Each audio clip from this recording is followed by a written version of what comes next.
Kisah ini disebutkan beberapa kali dalam Al-Quran, salah satunya surat Asy-Syaffat ayat 139 hingga 148. Diceritakan bahwa Nabi Yunus alaihi salam merasa putus asa berdakwah kepada kaumnya yang keras kepala. Setelah hampir puluhan tahun berdakwah, hanya sedikit yang mau menjadi pengikutnya. Akhirnya beliau pun meninggalkan kaumnya dengan perasaan marah sekaligus sedih. Allah Subhanahu wa Ta'ala mengutus Nabi Yunus untuk berdakwah kepada suatu kaum di Ninawa, negeri yang terletak di daerah Mosul, Irak. Hampir seluruh penduduk Ninawa masih mewarisi tradisi nenek moyang mereka, yaitu menyembah berhala. Kaum Ninawa tidak menyukai kehadiran Nabi Yunus. Menurut mereka, ajakan Nabi Yunus untuk beriman kepada Allah tidak sesuai dengan tradisi mereka. Wahai kaumku, berhentilah menyembah berhala-berhala itu. Sesungguhnya mereka tidak dapat memberi manfaat apapun kepada kalian. Hanya Allah satu-satunya Tuhan yang pantas kalian sembah. Diam saja kau Yunus. Engkau bisa bicara begitu karena memang bukan dari keturunan nenek moyang kami. Ya benar, inilah ajaran turun-temurun dari nenek moyang kami. Sedangkan engkau hanya pendatang di negeri kami yang tidak tahu apa-apa. Pergilah, kami mau beribadah kepada Tuhan yang nyata terlihat, bukan seperti Tuhanmu yang tidak terlihat. Hahaha. Kasihan sekali dirimu, wahai Yunus. Nabi Yunus mulai tersulut amarahnya mendengar cemoohan dari kaumnya. Bahkan dengan beraninya mereka menghina Allah. Lanjang sekali kalian berkata seperti itu tentang Allah. Wahai kaum Ninawa, tunggulah sebentar lagi azab akan turun kepada negeri ini. Aku telah berkali-kali memperingatkan kalian. Setelah beberapa tahun berdakwah, pengikut Nabi Yunus hanya sedikit. Berbagai cara telah dilakukan untuk mendekati kaum Ninawa, namun mereka malah menghina Nabi Yunus. Sampai akhirnya beliau mulai putus asa. Kemarahan dan kekecewaannya bercampur menjadi satu. Kemudian Nabi Yunus mulai berdoa kepada Allah. Ya Allah, ya Tuhanku, hamba sudah tidak tahan lagi menghadapi keras kepalanya kaum Ninawa ini. Sekiranya engkau mengutus hamba untuk berdakwah di tempat lain, hamba bersedia. Ya Allah, hamba mohon kabulkan permintaan hamba ini. Disinilah letak ujian Nabi Yunus. Beliau tidak sabar dalam menghadapi kaumnya dan akhirnya memilih untuk meninggalkan negeri Ninawa. Padahal tugas dakwahnya belum usai.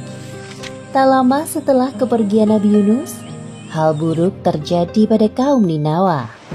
Tiba-tiba, cuaca yang awalnya cerah berubah menjadi gelap. Hah? Keras sekali suaranya. Apakah ini yang dikatakan oleh Yunus tempo hari? Wahai ayah, aku takut. Jangan takut wahai anakku. Ini pasti azab Allah yang dijanjikan Nabi Yunus kepada kita. Satu persatu kaum Ninawa mulai keluar dari rumahnya. Mereka bersujud dan mulai menyadari akan kesalahannya. Ya Allah, maafkanlah perilaku kami yang tidak mau beriman kepadamu. Kami sudah zalim kepada Yunus, Nabi utusanmu. Ya Allah, ampunilah perbuatan kami. Kami sungguh-sungguh bertaubat kepadamu. Ya Allah. Kemudian Allah tidak jadi menurunkan azab kepada penduduk negeri Ninawa. Seperti yang disebutkan dalam Al-Quran, surat Yunus ayat 98.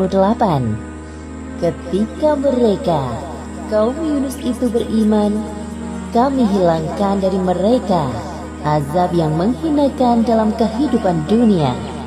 Dan kami beri kesenangan kepada mereka sampai waktu tertentu.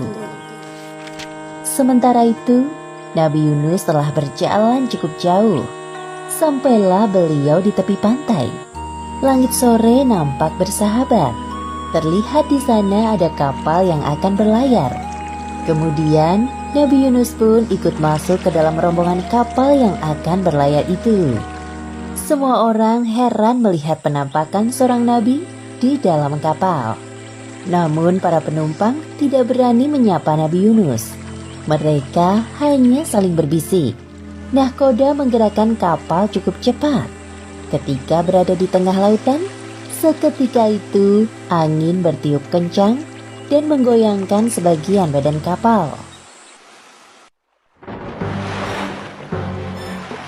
Sepertinya akan terjadi badai. Lihat, hujan mulai turun. Aduh, bagaimana ini? Kasihan sekali anakku.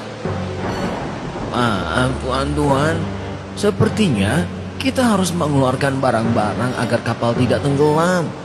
Baik, Mereka pun mengeluarkan semua barang dan menjatuhkannya ke laut. Kami sudah mengeluarkan semua barang. Bagaimana keadaannya? Sepertinya harus ada dari kita yang turun dari kapal. Beban kapal ini masih terlalu berat. Apa? Bagaimana jika kita lakukan undian saja untuk menentukan siapa orangnya agar adil? Ya, cepat kita lakukan. Para penumpang kapal, termasuk Nabi Yunus, melakukan undian. Ternyata nama yang keluar adalah Nabi Yunus.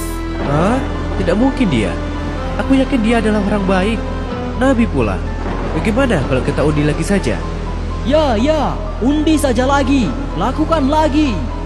Setelah melakukan undian kedua dan ketiga, tetap saja nama yang keluar adalah Nabi Yunus. Melihat kenyataan tersebut, Nabi Yunus pasrah dengan keadaan. Sudahlah tuan-tuan, tidak perlu dilakukan undian lagi. Aku ikhlas dengan keputusan ini. Aku akan turun ke laut agar kapal ini tidak tenggelam. Insya Allah ini takdirku. Orang-orang melihat Nabi Yunus dengan perasaan tidak rela. Kemudian Nabi Yunus bersiap untuk turun dari kapal. Beliau menatap ombak yang bergulung-gulung di hadapannya. Ya Allah, mungkin ini balasan bagiku atas sikap pengecut dan tidak sabar menghadapi ujian dakwah dari kaumku. Ampuni aku ya Allah. Demikianlah Nabi Yunus termasuk orang-orang yang kalah dalam undian tersebut, sehingga dilemparkan ke laut. Setelah Nabi Yunus menceburkan diri ke tengah laut, tak lama kemudian muncul seekor ikan paus yang sigap menelan beliau. Nabi Yunus pingsan selama beberapa hari di dalam perut ikan paus. Saat membuka mata, yang Nabi Yunus rasakan adalah kegelapan dalam jiwa dan raganya. Perasaan bersalah kepada Allah selalu menghantuinya. Tubuhnya tidak berdaya karena tidak ada asupan makanan selama berada di dalam perut ikan paus. Kemudian Nabi Yunus dengan segala kekuatannya berdoa kepada Allah. Seperti yang disebutkan dalam Al-Quran, Surat Al-Anbiya ayat 87. Tidak ada Tuhan selain Engkau, Maha Suci Engkau. Sungguh, aku termasuk orang-orang yang zalim. Allah seketika itu menjawab doa Nabi Yunus dan menghilangkan kesedihan yang dirasakannya. Allah melalui perantara ikan paus melemparkan Nabi Yunus di sebuah daratan yang tandus. Nabi Yunus keluar dari perut ikan paus dengan keadaan lemah dan sakit. Lalu Allah menumbuhkan tanaman di dekatnya dan beliau pun menikmatinya. Tubuhnya kembali bugar. Alhamdulillahirabbil alamin. Terima kasih ya Allah. Setelah kondisinya berangsur pulih seperti sedia kala, Nabi Yunus kembali kepada kaumnya di Ninawa. Sesampainya di sana, Nabi Yunus disambut hangat oleh kaumnya. Beliau sangat terharu atas perlakuan yang diberikan oleh kaumnya. Kaum Ninawa sekarang sudah jauh berubah lebih baik dari sebelumnya.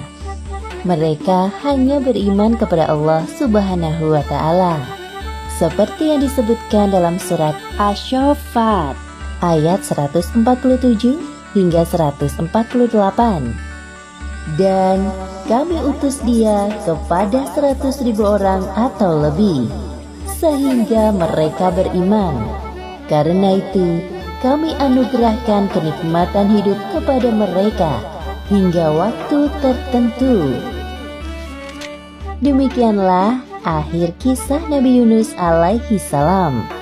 Hikmah yang dapat kita ambil dari kisah ini: pertama, hendaknya kita belajar untuk bersikap sabar dalam menahan amarah. Kedua, Allah mengabulkan doa hambanya yang bermasalah dengan syarat seorang hamba tersebut harus bersungguh-sungguh dalam beribadah kepadanya. Wallahu a'lam bishawab. Assalamualaikum.